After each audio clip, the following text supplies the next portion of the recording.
മാറ്റം പ്രതീക്ഷിക്കുക. നിൽക്കുന്ന സ്ഥാനം വിശകലനം ചെയ്യുക.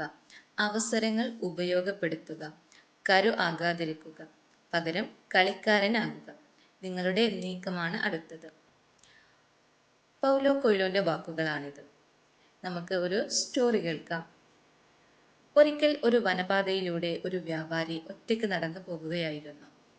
പുറം നാടുകളിൽ വ്യാപാരം ചെയ്ത് ഒരുപാട് വർഷങ്ങൾക്കു ശേഷമാണ് അയാൾ തൻ്റെ നാട്ടിലേക്ക് മടങ്ങുന്നത്. നേരം സൂര്യാസ്തമയത്തോടടുത്തു. സന്ധ്യയാകും മുമ്പ് വനാതിർത്തിയും കഴിഞ്ഞ് ഏതെങ്കിലും ഗ്രാമത്തിൽ എത്തിച്ചേരും എന്നായിരുന്നു അയാളുടെ പ്രതീക്ഷ.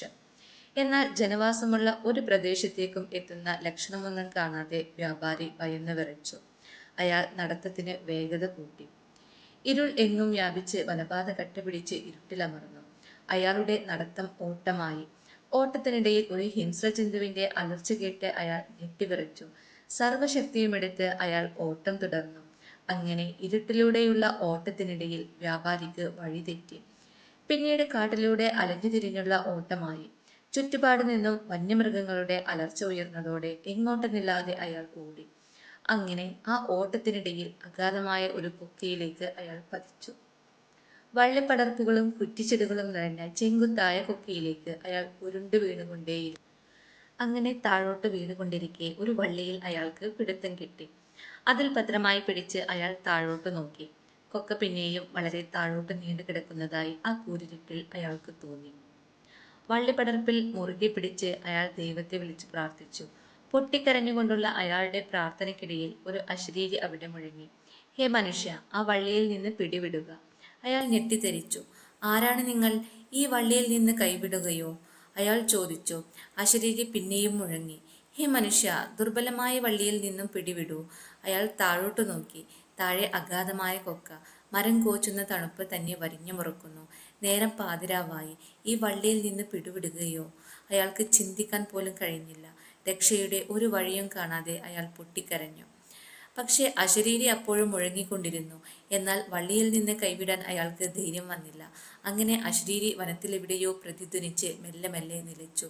കൊടും തണുപ്പിൽ മരവിച്ച കൈകൾ അയാൾ വള്ളിയിൽ തൂങ്ങിക്കിടന്നു പൊട്ടിക്കരഞ്ഞു. പക്ഷേ ആ കരച്ചിൽ ആരും കേട്ടില്ല. അശരീരി പിന്നെ മുഴങ്ങിയതും ഇല്ല. പിറ്റേന്ന് രാവിലെ കൊക്കയുടെ താഴ്വാരത്തെ ഗ്രാമവീതിയിലൂടെ ഒരു സംഘം തൊഴിലാളികൾ നടന്നു പോകുകയായിരുന്നു. അവർ ആ കാഴ്ച കണ്ട് ഞെട്ടി. വഴിയിൽ നിന്ന് 3 അടി മാത്രം ഉയരത്തിൽ ഒരു വള്ളിയിൽ മുറുകെ പിടിച്ച് ഒരാൾ തണുത്തു വിറച്ച് ജീവനറ്റ് തൂങ്ങിക്കിടക്കുന്നു. ഓരോ പ്രതിസന്ധിയിലും പ്രപഞ്ചശക്തിയിൽ നിന്നുള്ള അശരീരി നമുക്ക് ചുറ്റും മുഴങ്ങുന്നുണ്ട്.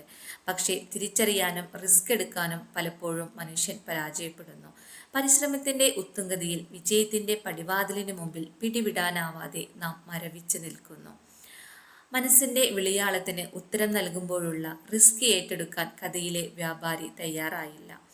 പിടിവിട്ടിരുന്നെങ്കിൽ അയാൾക്ക് 3 അടി താഴെയുള്ള ആ വഴിയിലേക്ക് എത്തിപ്പെടാമായിരുന്നു. രണ്ടാമതായി, വ്യക്തമായ പ്ലാനില്ലാത്ത യാത്രയാണ് വ്യാപാരിക്ക് ജീവൻ നഷ്ടപ്പെടാൻ ഇടയാക്കിയത്. രാത്രിക്ക് മുമ്പ് വനത്തിൽ നിന്ന് പുറത്തു കടക്കാനാവുമോ എന്ന ആസൂത്രണം ചെയ്യാൻ വ്യാപാരിക്കായില്ല. ആവശ്യമായ മുൻകരുതലുകളായി ആയുധമോ വെളിച്ചമോ അയാൾ കയ്യിൽ കരുതിയില്ല. അശരീരിക്ക് ഉത്തരം നൽകിയിരുന്നെങ്കിൽ താഴെ ഗ്രാമീണ വഴിയിൽ അദ്ദേഹം എത്തിപ്പെടുമായിരുന്നു.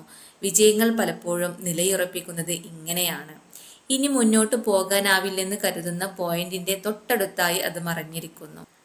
ശരിയായ സന്ദേശങ്ങൾ തിരിച്ചറിയാനും തിരിച്ചറിഞ്ഞത് പ്രാവർത്തികമാക്കാനും തയ്യാറാകുമ്പോൾ മാത്രമാണ് വിജയത്തിന്റെ വഴികളിൽ എത്തിച്ചേരുക. കൃത്യമായ വഴികളിലൂടെയാണ് പരിശ്രമമെങ്കിൽ വിജയിക്കും വരെ ഉപേക്ഷിക്കരുത്.